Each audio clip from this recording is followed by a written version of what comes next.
Hormuz প্রণালী খোলার ঘোষণা ইরানের। গুরুত্বপূর্ণ হরমুজ প্রণালী বন্ধ করার কোনো পরিকল্পনা নেই বলে জানিয়েছে ইরান।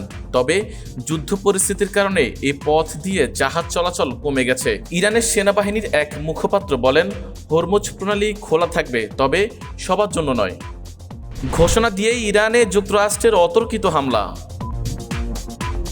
ইরানের বিরুদ্ধে ঘোষণা দিয়ে শনিবার হামলা শুরু করেছে ইসরায়েল ও যুক্তরাষ্ট্র।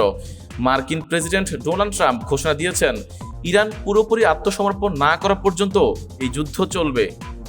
বিশ্ববাজারে তেলের দাম প্রতি ব্যারেল $90 ছাড়িয়েছে। ইরানের চলমান সংঘাতের প্রভাবে বিশ্ববাজারে তেলের দাম ব্যারেল প্রতি $90 ছাড়িয়ে গেছে। 6 বছর আগে করোনা মহামারীর পর এক সপ্তাহে তেলের দাম এত বড় উল্লম্ফন আর দেখা যায়নি।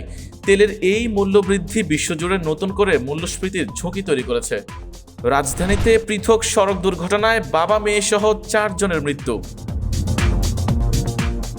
রাজধানীতে পৃথক সড়ক দুর্ঘটনায় 4 জন প্রাণ হারিয়েছেন।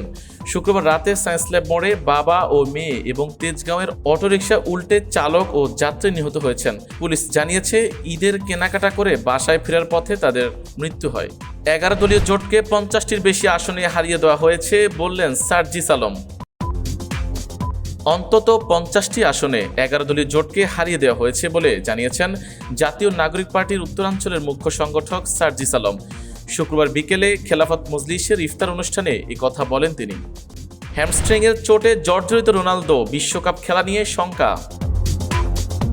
গত সপ্তাহে আল ফায়হার বিপক্ষে ম্যাচের চোটে পড়ে মাঠ ছাড়েন ক্রিশ্চিয়ানো রোনালদো।